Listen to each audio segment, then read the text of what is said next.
മുഖ്യമന്ത്രി ചർച്ചകൾക്കിടയിൽ രമേശ് ചെന്നിത്തല നാളെ ദില്ലിയിലേക്ക് മല്ലികാർജുൻ ഖർഗെയുമായി കൂടിക്കാഴ്ച നടത്തും. മഹാരാഷ്ട്ര പുനഃസംഘടനാ യോഗത്തിനാണ് യാത്രയെന്നാണ് വിശദീകരണം. ഋഷിപാലുണ്ട്. ഋഷിപാൽ, ഒരിടത്ത് വി.ഡി. സതീശന് ഒരു റോഡ് ഷോയ്ക്ക് സമാനമായ സ്വീകരണം നൽകുന്നു പറവൂരിലെ പ്രവർത്തകർ. മറുഭാഗത്ത് കെ.സി. വേണുഗോപാൽ ഫ്ലെക്സുകളിൽ നിറയുന്നു. ഇതിനിടയിൽ രമേശ് ചെന്നിത്തല നാളെ ദില്ലിക്ക് പുറപ്പെടുകയാണ്.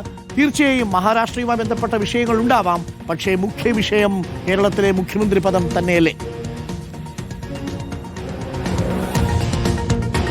അരുൺകുമാർ, അങ്ങനെ അനുമാനിക്കേണ്ടി വരും. കാരണം സംസ്ഥാനത്തെ മുഖ്യമന്ത്രി ആരെന്ന ചർച്ച സജീവമാവുകയാണ്. സാമൂഹ്യ മാധ്യമത്തിലടക്കം ഒരു സജീവമായി തുടരുന്നുണ്ട്. ചർച്ചകളുണ്ട്. ഫ്ലെക്സ് ബോർഡുകളുടെ നിറയെ പ്രത്യക്ഷപ്പെടുകയാണ്. തലസ്ഥാനത്തടക്കം പ്രത്യക്ഷം. ആ ഘട്ടത്തിലാണ് രമേശ് ചെന്നിത്തല ഈ മുഖ്യമന്ത്രി കസേര ലക്ഷ്യമിട്ട് ചരടുവലി നടത്തുന്ന നേതാക്കളിലെ ഏറ്റവും പ്രധാനപ്പെട്ട ആൾ കൂടിയാണ് രമേശ് ചെന്നിത്തല. രമേശ് ചെന്നിത്തല പക്ഷം ശക്തമായി തന്നെ രംഗത്തുണ്ട്. ആ ഘട്ടത്തിൽ രമേശ് ചെന്നിത്തല നാളെ ദില്ലിയിലേക്ക് പോവുകയാണ്. ഒരുപക്ഷെ ഈ ഒബ്സർവർമാർ, നിരീക്ഷകന്മാർ നാളെയാണ് തിരുവനന്തപുരത്തേക്ക് എത്തിച്ചേരാൻ സാധ്യത. നാളെ വൈകിട്ടോടെ എത്തിച്ചേരുമെന്ന് സൂചനകളുണ്ട്. ആരാണ് ഒബ്സർവർമാർ എന്നുള്ള കാര്യത്തിൽ രാത്രിയോടെ തീരുമാനമുണ്ടാകും. അങ്ങനെ നിർണായക നീക്കം ഹൈക്കമാൻഡ് നടത്തുന്ന ഘട്ടത്തിലാണ് രമേശ് ചെന്നിത്തലയുടെ ദില്ലി യാത്ര.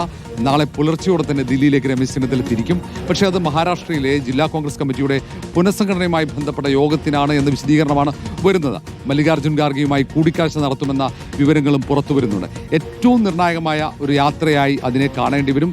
കാരണം മുഖ്യമന്ത്രി ആരെന്ന ചർച്ച നടക്കുമ്പോൾ, അത് സജീവമായി മുന്നോട്ട് പോകുമ്പോൾ, ദില്ലിയിൽ തന്നെ കെ.സി. വേണുഗോപാൽ തുടരുന്ന ഈ ഘട്ടത്തിൽ മല്ലികാർജുൻ ഖാർഗെയെ രമേശ് ചെന്നിത്തല കാണുന്നതിൻ്റെ ലക്ഷ്യം എന്തായിരിക്കും എന്നതാണ് നമുക്ക് ഊഹിക്കാൻ കഴിയും. സ്വാഭാവികമായും അവകാശവാദം രമേശ് ചെന്നിത്തല ഉന്നയിക്കുമോ എന്നത് ഏറ്റവും പ്രധാനമാണ്. കാരണം എം.എൽ.എമാരുടെ ഭൂരിപക്ഷം കെ.സി. വേണുഗോപാലിനാണ് കൂടുതൽ എന്ന വിവരങ്ങൾ പുറത്തു വരുന്നുണ്ട്. അതിൽ ഏതാണ്ട് 25 എം.എൽ.എമാരുടെ പിന്തുണയാണ് രമേശ് ചെന്നിത്തല പക്ഷം അവകാശപ്പെടുന്നത്.